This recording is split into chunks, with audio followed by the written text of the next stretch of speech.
Olá pessoal, vamos começar aqui a nossa revisão para a segunda prova da disciplina Teoria Geral do Direito Constitucional. Espero poder ajudá-los aí para que vocês consigam fazer uma excelente prova. Então vamos começar aqui falando de um assunto que não é assunto de prova, mas é importante para que vocês comecem a se familiarizar com a Constituição, tá? Isso aqui é só a nível de informação mesmo, que é a estrutura da Constituição, tá? A nossa Constituição, inicialmente, ela tem o preâmbulo, que é a parte inicial. Na sequência tem a parte dispositiva, que possui 250 artigos. Essa é a parte principal, é a parte central da Constituição.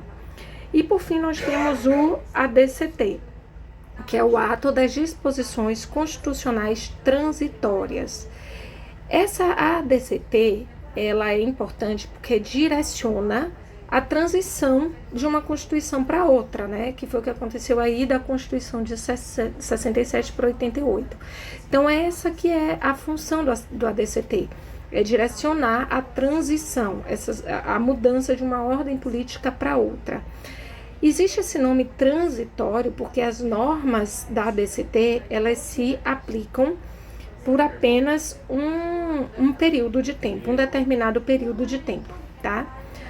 Agora a gente falando aqui do preâmbulo, o preâmbulo é uma parte do texto que é importante ler, conhecer, estudar.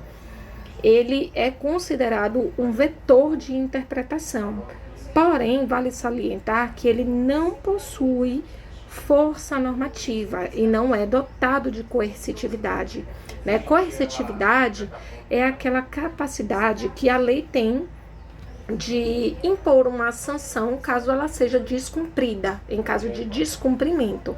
O preâmbulo, ele não tem essa capacidade, mas é considerado um vetor de interpretação para as normas constitucionais. Bom, a nossa Constituição, ela é dividida em títulos, capítulos, seções e subseções, tá?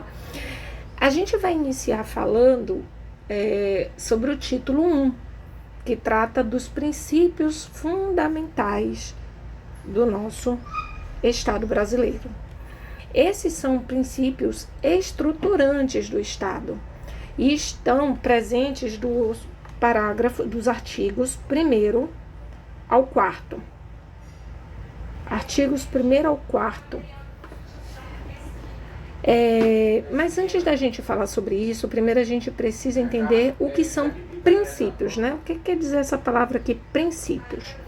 Princípios são espécies normativas, né? São tipos de normas. Elas servem para orientar a criação, a aplicação e também a interpretação das leis, tá? Eles são normas que possuem uma alta carga valorativa. E por que são fundamentais, né? Por que esses princípios eles são fundamentais?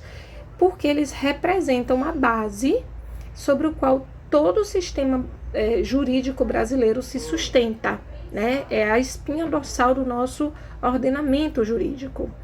Esses quatro artigos que compõem o título 1 da Constituição, eles definem a identidade, os valores e os objetivos da nossa nação. Didaticamente, esses princípios do título 1, eles são divididos em 8, mas na verdade são muito mais, existem muito mais princípios presentes no título 1, até porque quando a gente fala aqui, por exemplo, de fundamentos, cada um dos fundamentos é considerado um princípio, ele é um princípio, tá? Mas didaticamente a gente divide em 8, e são eles: o princípio republicano, o princípio federativo, o princípio democrático de direito, o sistema de governo. Esse daqui, na verdade, gente, eu vou fazer um asterisco, porque ele não está previsto de forma expressa no título 1. Ele não está expresso no título 1, tá? Mas é um elemento fundamental do Estado. Então, também tem o princípio da soberania popular, temos os fundamentos da República, separação dos poderes, objetivos da República e os princípios que regem o Brasil em suas relações internacionais. Aqui eu coloquei o artigo 1º da nossa Constituição, tá? Eu não vou ler todo ele agora, porque a gente vai destrinchar ele pedacinho por pedacinho para entender todos os princípios que estão dentro desse artigo 1º da nossa Constituição.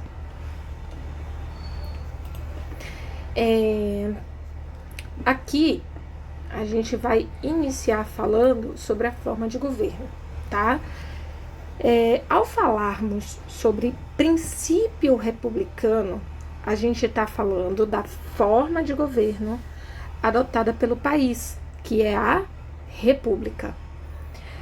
Isso está expresso no artigo 1º, que diz que a República Federativa do Brasil, formada pela União indissolúvel. Então, esse é um elemento que está expresso no texto da Constituição. Há 2 tipos clássicos de forma de governo: a República e a monarquia. Mas quais são as suas principais diferenças, né? A República, ela significa, a palavra República significa coisa do povo, por conta do prefixo ré, que é res, significa coisa, e pública significa do povo, ou seja, a República é o governo do povo, para o povo e pelo povo. E suas principais características são a eletividade, tá? Ou seja, os representantes, eles são eleitos pelo povo, a temporariedade, tá? Na verdade, pelo povo não, tá, gente? Eles são eleitos, tá? Quando a gente falar de soberania popular, que a gente vai entender que é pelo povo. Mas na República, os representantes são eleitos, diferentemente da monarquia, que o governo é passado de pai para filho, né? Existe ali a hereditariedade. Mas voltando aqui a falar da República, também temos a temporariedade, porque esses representantes, eles exercem suas funções por um determinado período de tempo, o que permite aí a transitoriedade, ou seja, a alternância de poder, tá? Já podemos falar aqui também da responsabilidade, que é outra característica muito importante da República. Ou seja, os governantes, eles devem prestar contas e eles podem ser responsabilizados pelos seus atos. Então, eles devem prestar contas dos seus atos e eles podem ser responsabilizados por seus atos. Outra coisa é que a República, ela não é cláusula pétrea. Ela não está prevista lá no artigo 60, parágrafo 4º da nossa Constituição. Porém, para uma parte da doutrina, a República, ela é considerada uma cláusula pétrea implícita, não tem como ser alterado. Mas para outra parte da doutrina, isso até pode ser alterado, mas só se o povo quiser, e mediante a realização de um plebiscito. Então, embora não esteja expresso lá no artigo 60, parágrafo 4º, a forma de governo, ela não pode ser alterada por meio de uma emenda constitucional. Já sobre a monarquia, as suas principais características é a hereditariedade, que eu já falei, a vitaliciedade, ou seja, o governante, ele é governante por toda a vida, e a irresponsabilidade, porque o governante, ele não pode ser responsabilizado pelos seus atos, e ele não tem que prestar conta dos seus atos. Agora falando da nossa forma de Estado. Uma coisa importante, um macetezinho aqui para gravar a forma de governo, a gente pode lembrar da frase de Nero, né, de colocar fogo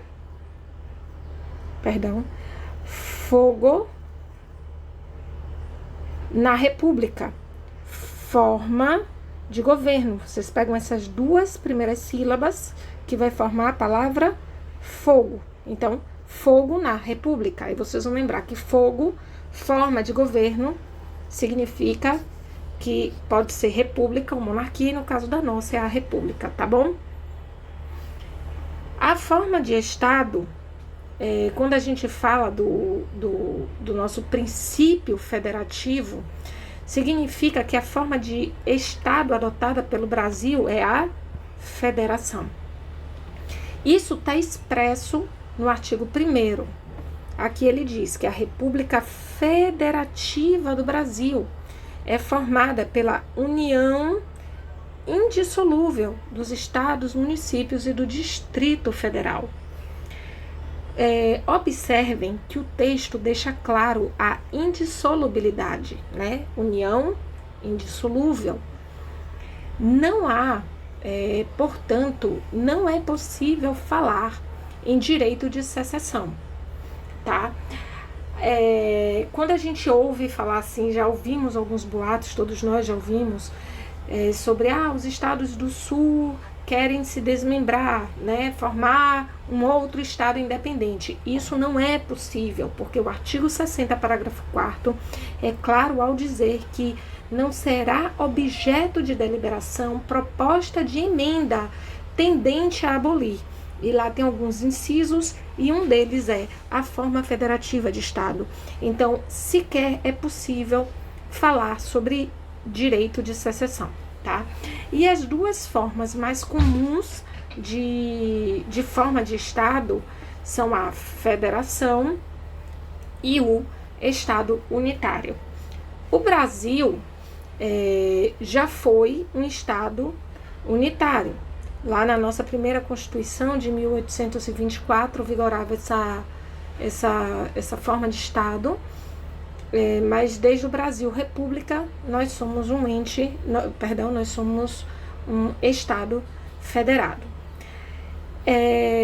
Então, o Estado federado, ele possui as seguintes características, né? Ele é chamado de terceiro grau, porque existe um ente central, que é a União, existem os entes regionais, que são os estados, existem os entes locais, que são os municípios. Também tem o Distrito Federal, que é um ente autônomo, mas ele é um ente sui generis, porque possui características tanto de estado como de municípios. A descentralização do poder é a característica mais marcante de uma federação, porque ela concede autonomia política, autonomia econômica e administrativa aos seus entes federados. Dessa forma, é possível atender, né, com maior eficácia as necessidades locais, tá? As necessidades regionais. Aqui no artigo 18, a gente vê que a organização político-administrativa da República Federativa do Brasil compreende a União, os estados, o Distrito Federal e os municípios, todos autônomos nos termos dessa Constituição. Então, aqui, a nossa Constituição deixa ainda mais clara essa questão da descentralização do poder e a autonomia conferida aos seus entes federados. A nossa descentralização, ela se deu por um movimento centrífugo, porque onde havia antes um Estado unitário com poder centralizado, existiu um movimento centrífugo que distribuiu esse poder, tá? Essa autonomia. Então, é por isso que se chama de movimento centrífugo, porque o poder saiu do centro para as extremidades. Um aspecto muito importante, que é essencial saber diferenciar, é sobre a soberania. A República Federativa do Brasil, ela é dotada de soberania. E os entes federados, eles são dotados de autonomia. Ou seja, a soberania, ela pertence somente ao conjunto, ao todo, à República Federativa do Brasil. Não há que se falar em soberania de algum estado ou de algum município.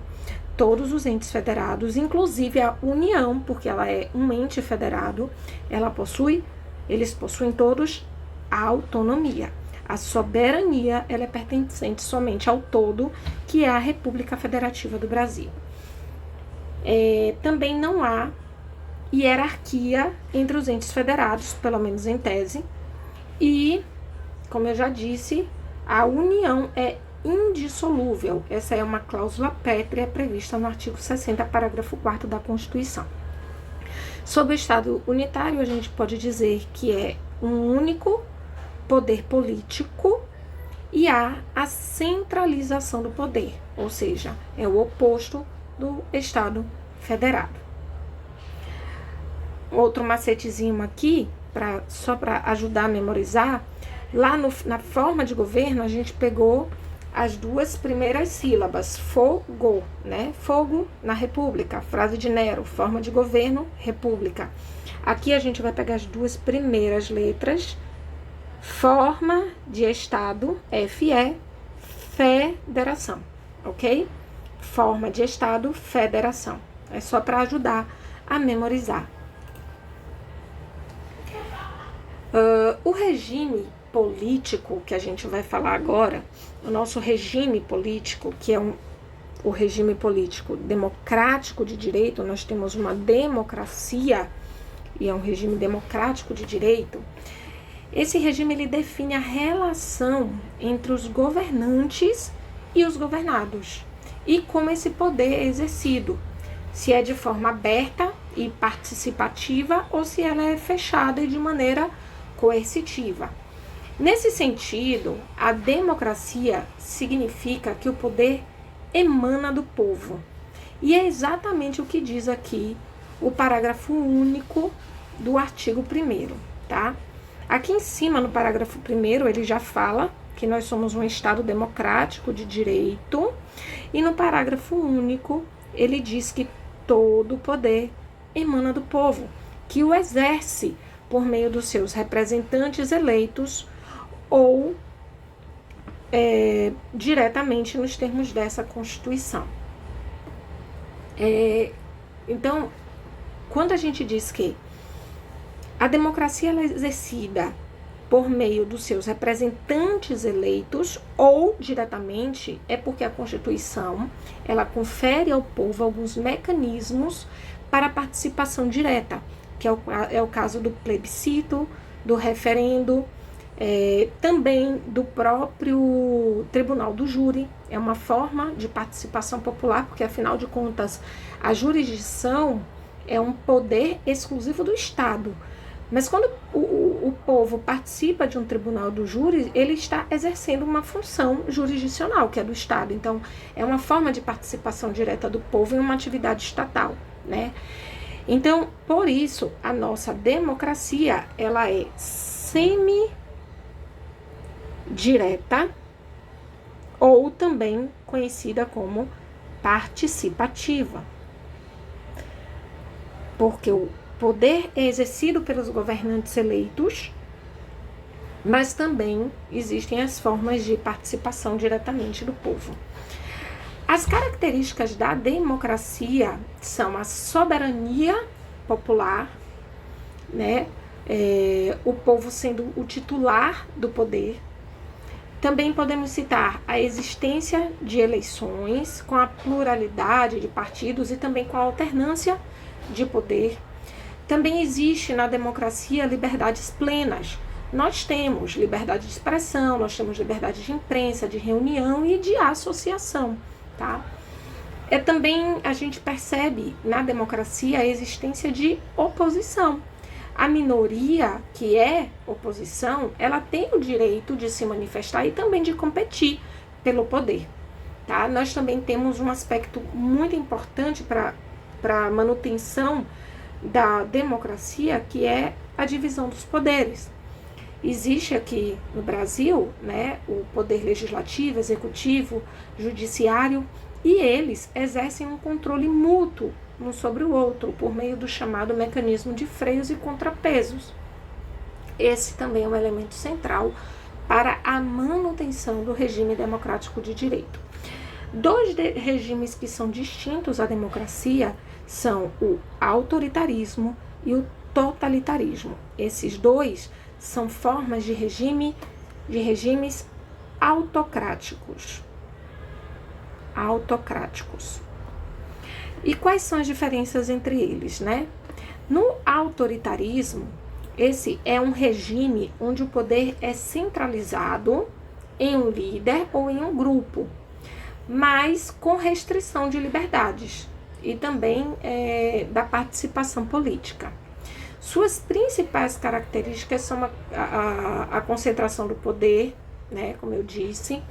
Também as eleições, elas são restritas ou são manipuladas, elas até podem existir, mas elas são restritas e manipuladas. Não existe uma concorrência real nas eleições. Não existe uma alternância efetiva do poder. Além disso, as liberdades também são restritas. Os opositores são reprimidos.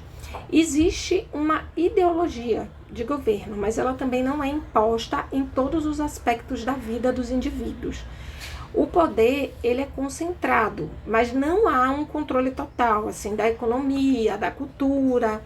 E grandes exemplos que nós temos são as ditaduras históricas da América Latina, como é o exemplo aí da Venezuela. Já o totalitarismo, esse é o regime mais extremo da autocracia. Ele busca não apenas o controle político, mas ele busca também a submissão completa do indivíduo ao Estado, em todas as esferas da vida da pessoa, tá? Nesse regime, há uma ideologia oficial de governo. Não existe eleições, ou elas são meras formalidades. O poder é exercido por um líder supremo. As liberdades, elas são anuladas. Não existe oposição. A oposição, ela é proibida e é severamente reprimida. E há um controle total da sociedade, né? Em todos os âmbitos da vida do indivíduo, né? Por meio de uma ideologia de pensamento de Estado. Um grande exemplo que a gente pode citar de totalitarismo é o exemplo da Coreia do Norte, tá? Agora, quando a gente fala que o nosso regime político é uma democracia, né? A gente fala também que nós temos um regime democrático de direito, né? E o que isso quer dizer? Quer dizer que todos devem se submeter às leis, tanto o povo como também os governantes, as entidades públicas, todos devem estar submetidos às leis. Vamos lá, continuando. Vamos falar agora de sistema de governo. O sistema de governo é uma coisa importante, né? Porque antes de falar do próximo princípio, a gente vai falar desse elemento fundamental do Estado, mas que não está expresso, ele não está expresso no título 1 da nossa Constituição, tá? O nosso sistema de governo é o presidencialismo. Nesse sistema de governo, o chefe de Estado e o chefe de governo estão concentrados em uma única pessoa, que é o presidente da República, no nosso caso, né? Porque nós temos como forma de governo a República. O chefe de Estado é aquele que representa o país em assuntos internacionais, tá? Enquanto que o chefe de governo é aquele que administra a nação internamente.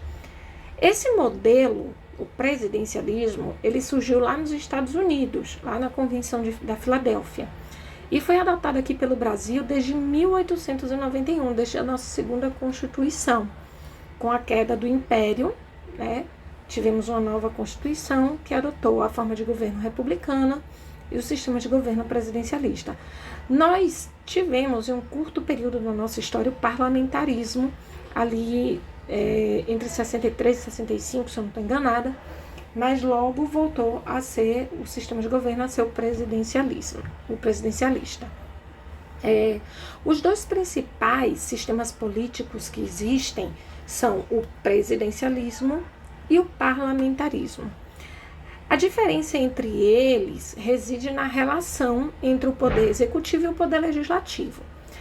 No presidencialismo, o presidente ele é eleito diretamente pelo povo para um mandato fixo, que aqui no Brasil é de 4 anos, podendo ser reeleito de forma sucessiva por mais 4 anos. E há uma separação rígida, isso aqui é muito importante, é uma separação rígida entre os poderes executivo e o legislativo. No presidencialismo, o presidente é eleito pelo povo, tá? Como eu já disse.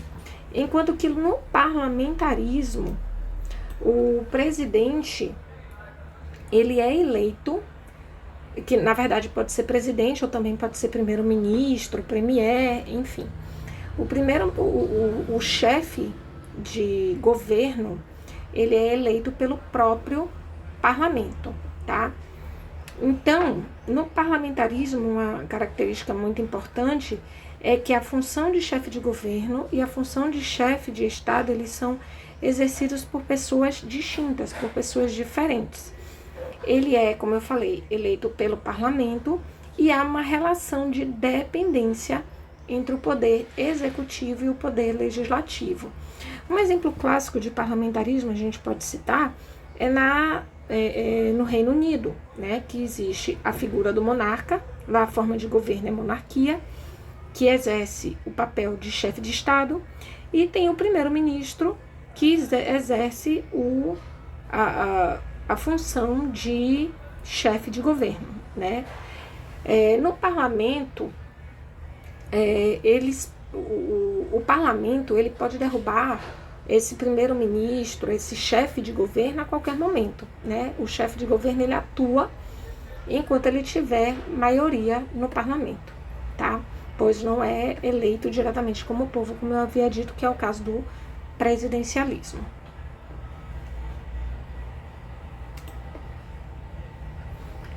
Agora falando aqui de soberania popular, tá? Na soberania popular, esse é um conceito fundamental para a teoria democrática.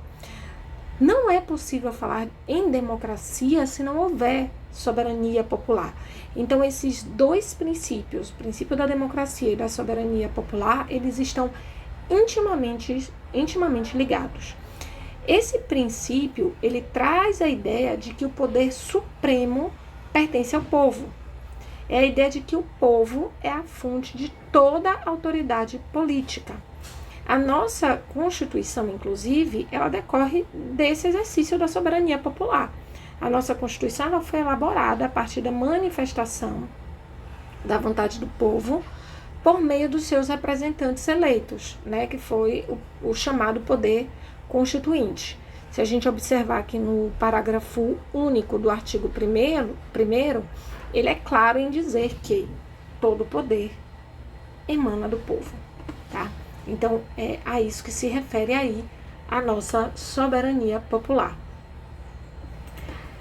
Falando aqui dos fundamentos da República, a gente está aqui ainda no artigo 1º, são os 5 incisos do nosso artigo 1º. Esses fundamentos, eles representam valores essenciais e também a base sobre o qual todo o Estado brasileiro está construído, né? Sobre o qual todo o nosso ordenamento está sustentado. Uma dica para memorizar esses fundamentos é a utilização do mnemônico só se diva plum. Só se diva plum, tá? Esses mnemônicos esse mnemônico, eles são aqui as primeiras sílabas, né, de cada uma das palavras. Então, aqui é só um macetezinho para ajudar vocês a memorizar. Então, vamos falar aqui cada um deles. A soberania, primeiro. A soberania, a gente pode separar em 2 dimensões distintas, até para compreender melhor, no âmbito interno e também no âmbito externo. No âmbito interno, a gente pode dizer que esse é o poder máximo, é o poder inquestionável do Estado, dentro do seu próprio território. Já no âmbito externo, representa a independência em relação a outros estados. Ou seja, aqui no Brasil, só vigem as leis, as regras nacionais ou aquelas internacionais que são autorizadas pelo nosso estado, né? O Brasil, ele não se subordina a nenhuma outra nação e possui autoridade suprema sobre o seu povo e também sobre as suas leis, como eu disse. A cidadania é um outro fundamento da República que representa a capacidade que toda pessoa tem de exercer seus direitos e deveres civis, políticos e sociais. A cidadania, ela é o reconhecimento de que o indivíduo é um participante ativo da sociedade e ele é capaz de eleger seus representantes e de ter seus direitos representados e respeitados e garantidos. O STF, ele dividiu a cidadania também em duas dimensões distintas, que é a cidadania ativa, que é a capacidade que uma pessoa tem em votar, e a cidadania passiva, que é a capacidade de ser votado. Já a dignidade da pessoa humana, esse aqui, minha gente, é o fundamento mais importante, porque ele é chamado de prius axiomático, como diz o nosso querido professor Gabriel. Axiomático. Ou seja, ele é um prisma de valores, ele é uma lupa sobre qual todas as normas elas devem ser observadas, tá? Então, qualquer norma do nosso ordenamento jurídico, ela para ser considerada válida, ela precisa observar a dignidade da pessoa humana. O Estado e também o ordenamento jurídico, eles devem proteger a vida, a saúde, a honra, a intimidade e todas as condições que permitam uma existência digna para todas as pessoas. E é por isso que esse fundamento, ele é tão importante. Ele é o principal fundamento que orienta, que direciona todas as normas do nosso Estado brasileiro. Os valores sociais do trabalho e da livre iniciativa, esse princípio é interessante porque ele busca equilibrar duas forças distintas, né? Ele fala ali do valor social do trabalho, que se refere à proteção do trabalhador e também à garantia dos direitos dos trabalhadores, e ele fala da livre iniciativa, que é o direito de empreender, de ter propriedade, de competir no livre mercado, né? O Brasil, ele adota uma economia de mercado em que a produção e o lucro, eles são legítimos, né? Nós vivemos num sistema capitalista. Então, o capitalismo, ele é valorizado, desde que respeite os direitos dos trabalhadores e a justiça social. Então, é exatamente a isso que se refere esse princípio. Equilibrar essas duas forças distintas. E o pluralismo político é a aceitação da diversidade de ideias, de crenças, de orientações políticas da sociedade. Esse princípio, ele garante a liberdade e a criação a liberdade de criação e também de funcionamento dos partidos políticos. É o que nós chamamos de multipartidarismo.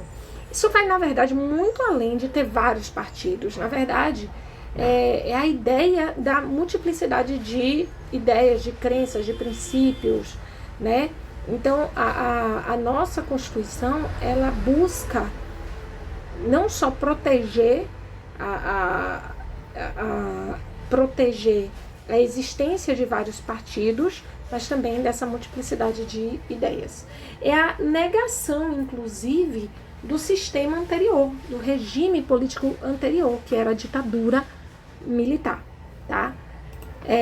Aqui a gente encerra o artigo 1º da nossa Constituição. Eu vou parar o vídeo para não ficar tão longo e vou continuar aí no próximo a partir do artigo 2º. Vou falar uma coisa aqui rapidinho também, só uma dica para lembrar o sistema de governo, tá? Também, de novo, pega aí as duas primeiras sílabas, sigo.